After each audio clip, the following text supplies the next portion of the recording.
Yeah, it's about the bag with the triple single crew. We got Ronnie, Doc, Antonio, the real deal too. They coming and dropping knowledge, you know that they get to work. You know that triple single cover Bay Area sports. You know I'm coming hard, I don't feel like I'm in a hurry. Like number 30, I really got the range like Stephen Curry. Get a couple rings, you know. All right, welcome back, everybody. This is the Triple Single Crew at TSC Bay Area. Make sure you follow us on Twitter and Instagram at TSC Bay Area. Subscribe and like the channel here with us. All right, fellas. So we got some Dubs jerseys on, at least two of us do. And so we're going to get into the Dubs. What do the Dubs need to do, not just to contend, but I should say, what would be considered a successful season for the Dubs? Is it just the 8th seed? Is it, I think we're up to 7th now, and pretty soon we're probably going to be up to 6th or 5th. So what do we need to do to string together some victories here and then get to the first round, second round? Let's kick it off. What do you think, Ronnie? They're playing great basketball right now. The fact that their only superstar or / star player is the man that I have right here, Steph Curry, his jersey. You know, just keep playing, just, you know, try to fight and get the wins. I think an 8th or even 7th spot, even just making the playoffs, I think would be a successful season. You know, not a lot of people had high expectations for them to even make it, just because the Western Conference is loaded with talent, like loaded with talented teams. You know, a lot of people would be surprised if the Warriors even make it to the 8th spot. So I believe just making the playoffs would be a successful season. Like more on the other side, like, you know, just trying to stay as healthy as possible, because, you know, 2019, you know, with Clay getting hurt and then with KD getting hurt and then Draymond, who didn't play in yesterday's game, you know, the Dubs were able to find a way and, you know, pull that game off. So just, you know, keep winning, try and, you know, fight for a playoff spot. That would, to me, be like, you know, just a great season. Right on. Yeah. What do you think, Doc? Yeah, I would say even last night's game against the Heat is just another example of them exceeding expectations, especially considering that they were down Draymond, down Wiseman, down Looney, down Marquise Chris, who's been out the whole season, down Klay Thompson, who got hurt on draft night, right? So as much as I get frustrated when they lose some of the games this season, as much as I get frustrated with some of the rotations that Steve Kerr has, aka Brad Wanamaker should not be on the team anymore, but I'll digress because I could go on a big rant on that. I actually have a pretty significant take for this question, which is what would be a successful season for the Warriors when it's all said and done?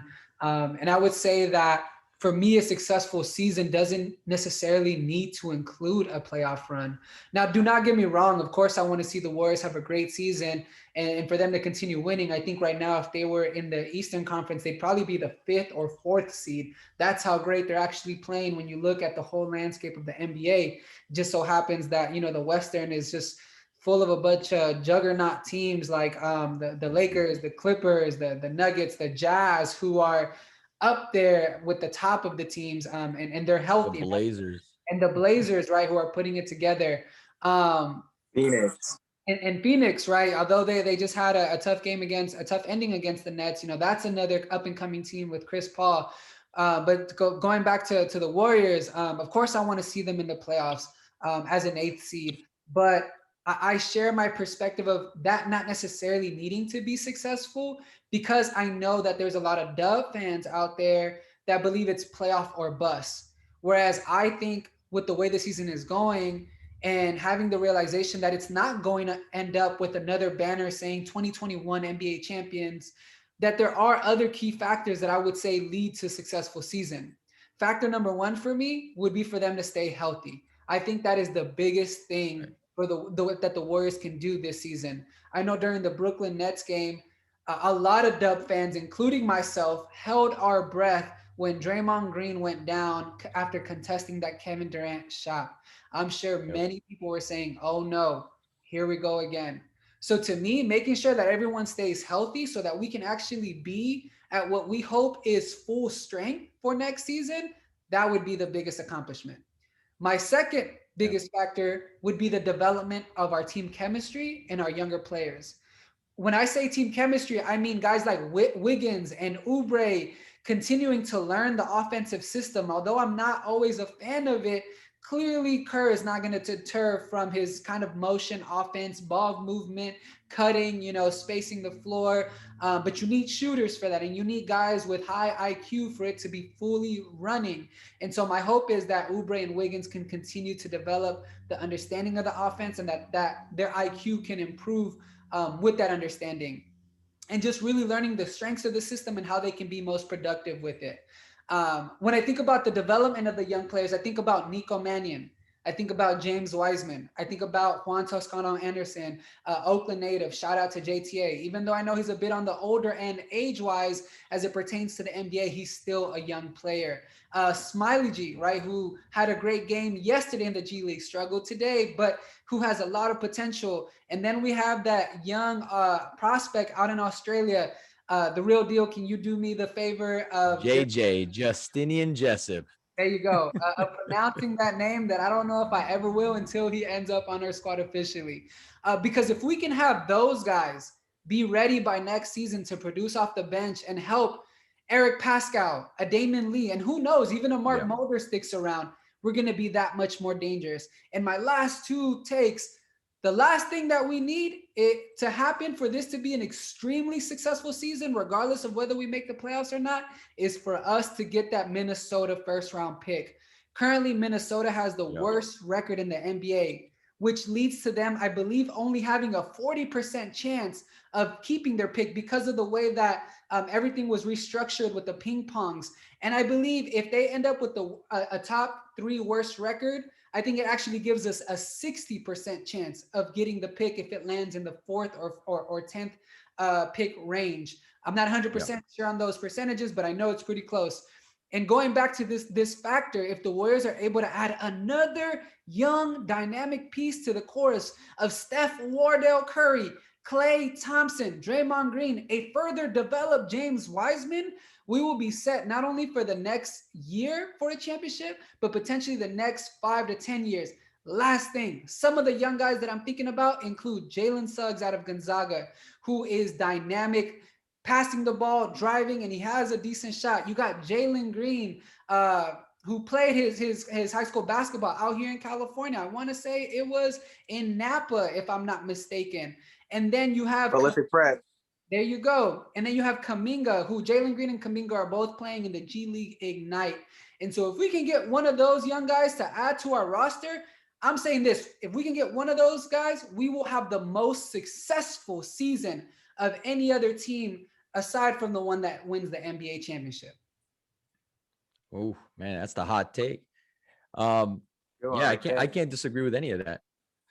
What do you think, Ron? No, I can't disagree with any of that either. Other, NBA draft prospects that I like, he'll probably be taken, with the first pick, whoever gets it. Cade Cunningham, if he's there, take him. Or, someone that recently just opted out for the rest of the year, Duke forward Jalen Johnson.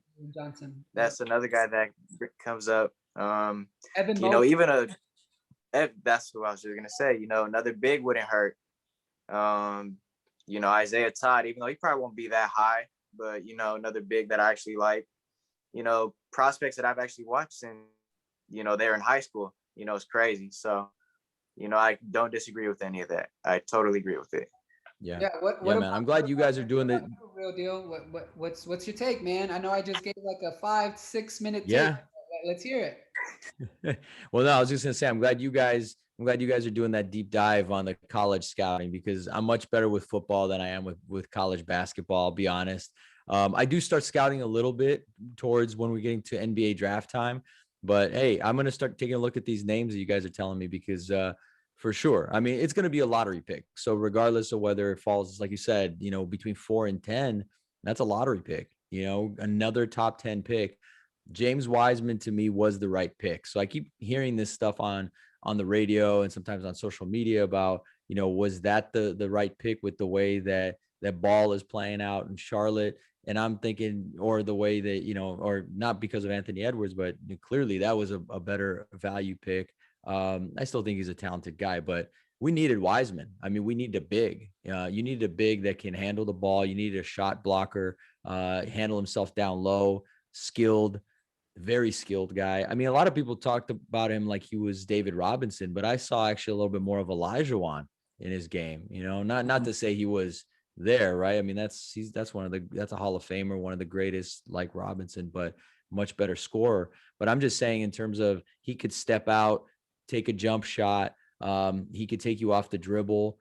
So just a really skilled guy. And so that's to me the guy. You add another young piece to that, plus Clay coming back. We've talked already about, Marquise Chris is a guy I really like. He got hurt. So that's going to bolster your bench next year.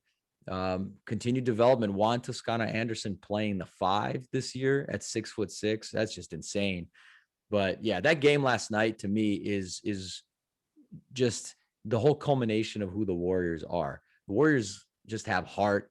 They don't give up. They continue to cut to the basket, and they're going to keep fighting defensively, even if they're down 19 points. They were down 19, 15, 14.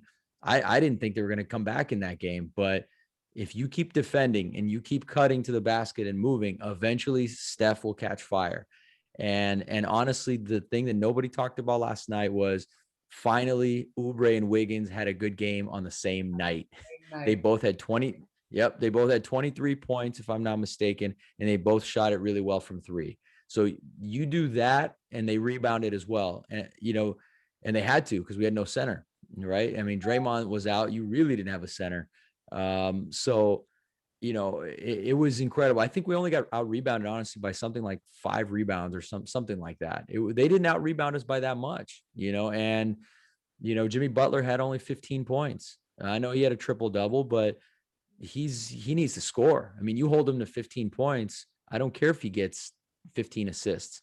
It's not like Draymond. Draymond gets 15 assists. That's good for us, but for them, they need him to score. So that's kind of what I got. I'm with you guys, man. I'm excited for JJ. Justinian Jessup out in Australia. We got to check in with Bogut, see how that kid's doing. Yeah. But just my last point on him is he looks like, to me, he's like a poor man's Klay Thompson, at least the body and the ability to shoot. Not super dynamic athlete. He's not a leaper, but he's a good shooter. He's skilled. He can take you off the dribble. He's a really good shooter. And so, hopefully he'll come here soon too, because he'll bolster the bench a lot. Yeah. Now going back to you on yesterday's game, in my opinion, easily the most impressive win on the year so far. For sure. I watched the game against Orlando when I believe they're down double digits. I don't think it was at the half, but a couple minutes at the half, and then, chipping away, eventually beating Orlando. But you were down 14 points with 6 minutes to go in the fourth quarter. Start chipping away, eventually bringing it to overtime. Curry shot 5 for 20. If he would have at least made it was just insane. If I shot 5 for 20, put me on the bench, coach. There's no way you're going to keep me in after that. But, he just did not lose confidence. He kept shooting, he's the best shooter in the world, and, he's human, but he never just stopped shooting. He kept on shooting. He had 2 clutch threes in overtime, and Wiggins' 3 was clutch too. So, they just kept chipping away. And not even just talking about Curry, Kent Bazemore went absolutely insane yesterday too. So, Thank you for mentioning Kent. Baze, I love Baze, man. I love that guy. He had 8 rebounds too. From the bench. Best celebrations from the bench. Kent Bazemore, I believe, was player of the game easily. Coming off the bench, scoring 25, 26 points, and he out rebounding too. He had 8 boards. So, it was a very impressive win yesterday. Against former Eastern Conference champs. Team that played in the finals last year. But that was a very impressive win, and it was actually very fun to watch that game yesterday, for sure. Yeah. Last thing I'll give you guys another. Go ahead, Doc. Yeah, last thing I'll say is I think this season we just need to enjoy seeing a healthy Steph Curry back on the court, right? We don't know how much longer he's going to be in his prime, whether that's the next 5 years or just the next 3, right? Everybody's body takes the beating of the NBA differently. But right now, this guy is a beast. Even when he's shooting 5 for 25, he still commits that gravity and that defense, right? And so just enjoy the season. I know I get frustrated. Sometimes I'm out here cursing up a storm. But when it's all said and done, I'm just really happy to have Dubs basketball with Steph Curry back on the court. Absolutely. I was just going to say one more quick stat. It was the first time that we came back in a game where we were trailing by 15, at least 15 points in the fourth quarter.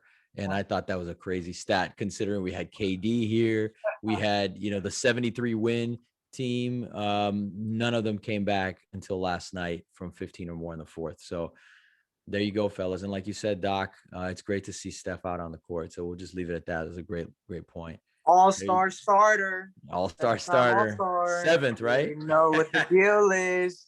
There you go. Seven-time All-star. All right. You deserve it. Yeah, man. Absolutely. All right. Thanks one more time. You guys are going to wrap it up. But thank you so much for joining us one more time. Make sure you subscribe and like the channel. And we'll see you again next time here at TSC. Take care.